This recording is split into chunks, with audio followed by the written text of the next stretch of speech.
A very commonly held belief amongst media critics is that the quality of narrative and character construction are what really matter in a story, and that aesthetic elements such as visuals and music are mere enhancements, window dressing to the core ideas of a work of art. Speaking for my personal taste, I can't even really disagree with this notion, but I do think it's far too hasty to espouse these values so loudly without questioning them. I mean, I am myself a writer, as are most critics, so is it much of a surprise that we value writing more than anything else when we do it professionally? Even if someone else were to draw a picture whose purpose was to critique art, a writer would then come along and explain that image to other people who value language the most so that our group can wrap our heads around it. Personally, I've written a lot about how Hideaki Anno doesn't need to explain Evangelion. What he had to say was already said in pictures. The only reason I'm explaining the messages myself is because a lot of us learn better through words, but the fact that I'm doing so at all kind of gets away from the main point, which is already right there in the pictures themselves. If you have looked at Evangelion, then the point was already communicated to you. If you didn't understand it, then that says as much about you as it does about the work. Myself being a huge fan of illustrative art and music, there are countless ideas in my brain that I've never been able to express, because words will not express them, and words are my only expertise. I've never taken up drawing or composing to such a degree that I could express all the ideas that I have in those mediums, and that will torture me forever, because there simply are not words that can do those ideas justice. I could explain the logic behind my ideas until I'm blue in the face, but the ideas themselves are not verbal, and therefore are not really being expressed. Nevertheless, I can't very well put a picture on screen and say, "You feel something? Good, you get it now." I don't think you're watching my videos to hear that you should have gotten the point already. I'm supposed to explain the point, and so at best, I am a translator. If you know anything about translation, and as an anime fan there's a good chance that you do, then you know that there is no perfect translation, because different languages contain ideas that simply do not correlate to ideas in other languages. It took me a whole paragraph in my K-On! Video to try and get across the feeling of what Fua time means, but that paragraph still doesn't quite mean the same thing as the phrase Fua time, itself a crossbreed of two different languages, composed that way because the words that comprise the phrase have no real cross-language parallel. Am I breaking a few writing rules in this video so far? Good. Rules are an afterthought to expression. We come up with rules to figure out how the expression worked, what it did to make us feel what we felt. But those are merely justifications, not truths. Writing itself is aesthetic and has different meanings in how it's presented. My Cowboy Bebop video gave a lot of people the feels specifically because of how it was delivered, and it was delivered that way because I felt that a rigid script wouldn't communicate the emotions that I wanted it to in the way that a drunken, unscripted ramble would. Likewise, I can't rightly communicate the idea that writing has an aesthetic, or that there are forms of art which can't be explained in the straightforward use of language, while straightforwardly writing a script explaining everything in clear terms. Still, again, I do have to relate to you. My goal here is to prove a point, and so as much as I can prove it in one way, I also have to prove it in the way that feels official and convincing to the kind of person who likes their answers to come in the form of an analysis video. So let's do that.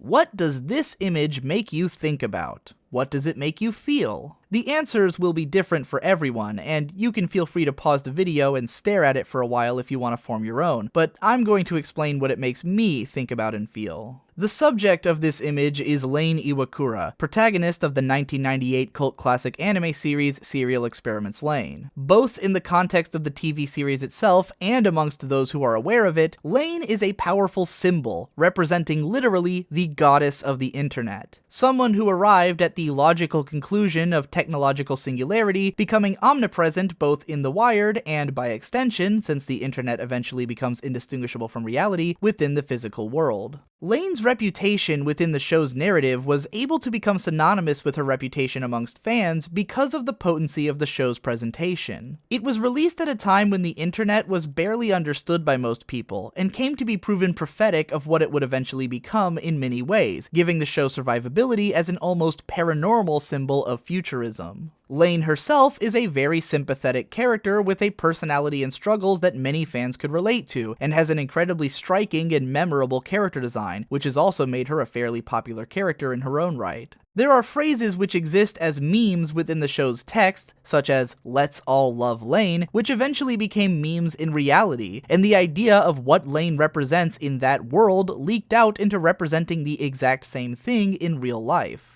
Lane is a goddess of the internet not only because of what she does, but because of who she is. In terms of her personality, Lane is shy, standoffish, and hard to communicate with, seeming to have difficulty with understanding those around her. She escapes into the internet, wherein she develops a different, more outgoing persona, and ends up becoming powerful within that space in a way that those outside of it couldn't understand. But with the inevitability of the fact that there really is no such thing as outside the internet, since the internet is really nothing more than a layer of our own world, her power eventually translates to power over the real world. Now, knowing what we know about Lane, let's return to the picture of her laying in bed, halfway lit and halfway buried in shadow, surrounded by stuffed animals. What I find most striking about this image, and about many of the images which artist Yoshitoshi Abe has drawn of this character, is the sensation of loneliness and anxiety. Lane is a character who spends most of her time alone, unable to form meaningful connections with people inside or outside of the internet, and there's nothing which quite captures that sense of loneliness and emotional longing to me more than being awake in bed. Being in bed most likely means that you aren't doing anything. If you're not sleeping, then it means you probably don't know what to do with yourself. You're trapped by yourself with your own thoughts, unable to force yourself to go to sleep and to escape the loneliness of reality, yet also unable to conjure the will to get out of bed and to go do something. Knowing that Lane is a high schooler whose life is regimented around a schedule that probably puts her in bed when she isn't really tired, and forces her to think about the next day of walking around confused and scared, wondering when the people around her are going to start becoming intelligible, really takes me back to some of my lowest points in high school and college, grappling with depression, anxiety, and perpetual sleeplessness. Yoshitoshi Abe was my favorite artist for the majority of high school, and continues to be one of my all-time favorite character designers. The first art book that I ever bought was for Serial Experiments Lane, and I long considered her to be one of my favorite characters for a cocktail of all the reasons stated so far. Because of that art book, I have also read Abe's one-shot manga, The Nightmare of Fabrication, which presents a far more mentally unstable and paranoid image of the character than what was presented in the show, one who ends up dismantling the very same plushie which is sitting next to her in the image that we've been talking about.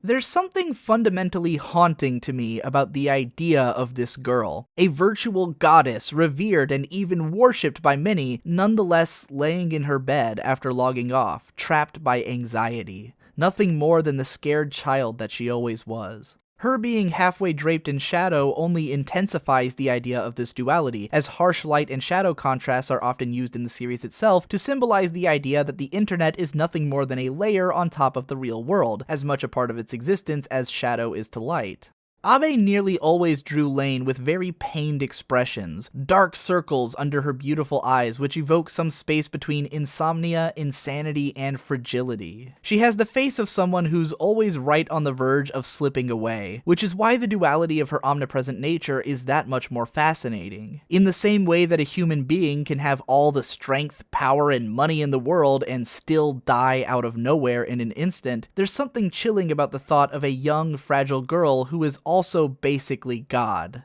At this point, it's worth mentioning that what I've been showing you all this time is not actually the original Yoshitoshi Abe illustration from the Lane art book, but a modified version of it made by a fan for use as a wallpaper. It's been cropped, flipped, and had the lighting altered, as well as photoshopped to include a different version of the floor. If you haven't seen the original illustration and found it strange all this time that there were other pictures of Lane on the floor, those are actually the 4 illustrations which were used on the show's US DVD covers. The reason I chose to show this version of the image is because it served as my desktop background for nearly 2 years, and as such it has more significance to me than the original because I've stared at it countless times. As for the reason that I chose that as my wallpaper, that would be pretty much everything else I've said so far.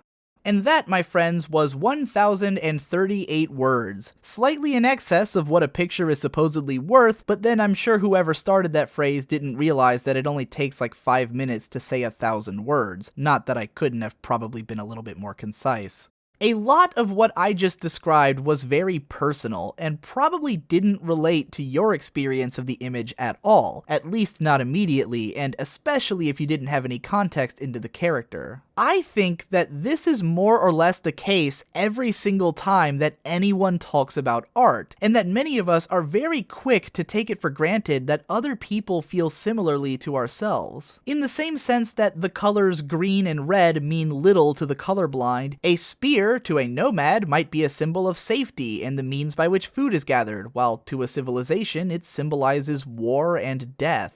It seems as though a lot of art criticism is dedicated to defining the lowest common denominator elements of what the largest number of people can relate to about a work, and then evaluating the work's ability to incorporate those elements well. I find this to be the most boring form of criticism. The place for defining basic rules of art is in textbooks, encyclopedias, and classrooms. Journalism, when it comes to the realm of judging art, is always gonzo and should be treated as such. This is not to begrudge the short-form written review, but I do think that any critic who takes for granted that their audience is going to follow the same standards that they do, as well as any audience member who takes it for granted that a review is going to pander to their interests, is lazy. Critique is its own art form, and as an artist, a critic has a voice. In the same way that I have my favorite directors, musicians, illustrators, and writers, I have my favorite critics, because they are the ones that I relate to and glean insight from. It is not because of their ability to speak to the greatest shared experiences of humanity, but because of their ability to speak to me, personally.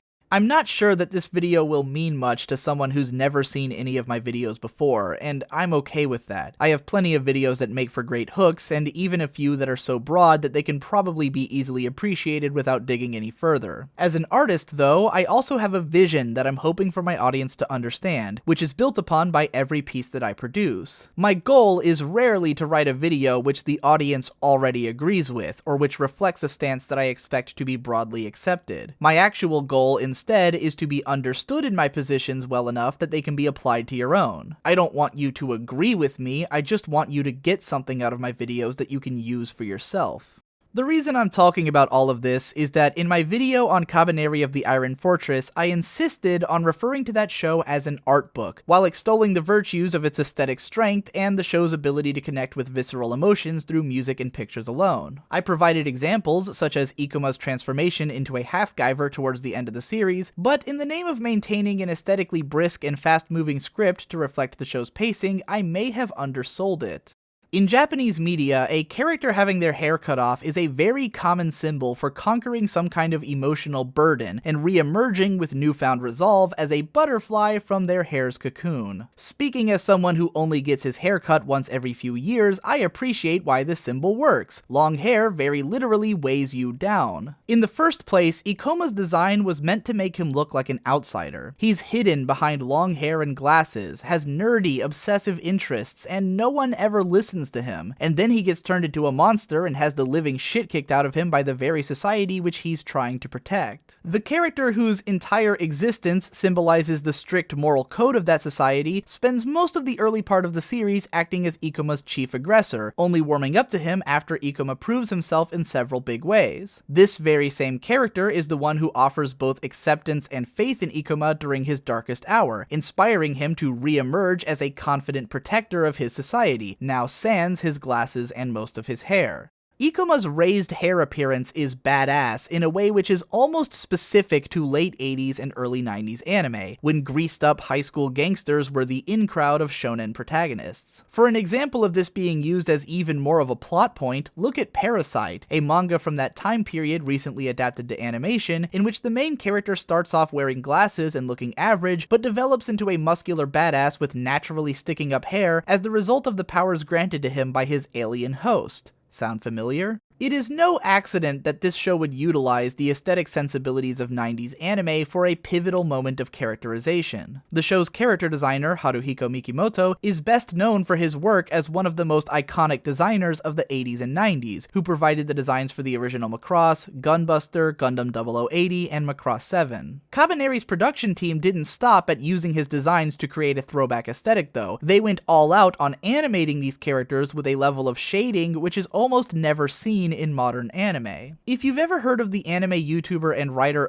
King, then you may be familiar with the series of rants that he did in the late 2000s about how 80s anime was way better than modern anime because of how much shading it had, before going on to spend 5 years animating a Star Wars fan film in the style of an 80s OVA. The 80s OVA look isn't just a time and place thing, but an ongoing cultural idea, and one which Kabaneri is deliberately playing into. If you want to see what Mikimoto's designs would look like in a more typical modern anime production, just look at Titania. Every aspect of this image is designed to evoke the sense of 90s cool, and that only becomes amplified after Ikuma makes his transformation into a fully formed Kabaneri. Back in those days, one of the popular genres for badass, high-intensity action scenes was the transforming hero genre. Shows like Generator Gall, The Soul Taker, and Guyver featured heroes who transformed into brutal bioengineered beasts, themselves a grittier take on the more kid-friendly transforming heroes of the 70s, like Kashurn and Yatterman. By the time Ikuma completes his transformation, he is a walking symbol of an idea of badassery which has all but been lost to time, restored now in glorious high definition and spectacular digital effects work, and ready to pummel the shit out of everything in his path, such as a whole goddamn train. Now, not all or even much of what I just described might be meaningful to the average viewer. For some, none of this context is even needed to appreciate what's so cool about this artwork. After all, it came to be popular in the first place because it was cool looking in the first place. To those who never appreciated this art style to begin with, it probably means less than nothing. But nonetheless, there is meaning here. Is there as much meaning as I might have gotten out of a brilliant script which weaves a great story full of memorable characters?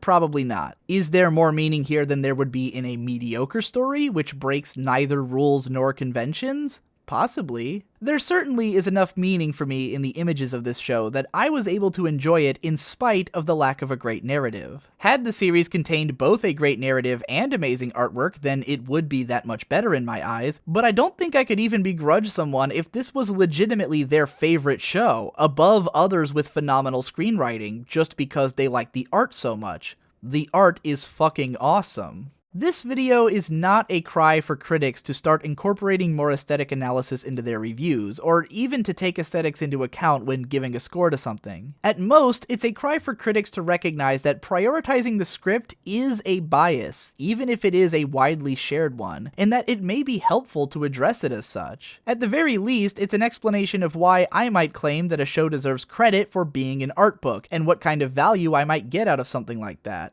I would love to see a critical landscape emerge in which more critics are able to explore their ideas about a work in a more personal way, with less concern over the perceived opinions of the consensus, and to see audiences embrace the idea that a review which doesn't agree with their preconceived notions is often even more interesting than one which does. If I've made you appreciate either of the images that I've talked about in this video any more than you might have otherwise, then I've already proven the worth of that kind of analysis. More than anything, though, I hope that we can come to respect the idea that there are concepts which exist beyond the ability to be put into words, and that the impact of these concepts may be felt to an extent beyond what we are able to explain with language. I think that if we can recognize this, then some of the frustrations and tensions between people who engage with works on fundamentally different emotional levels can maybe be mitigated.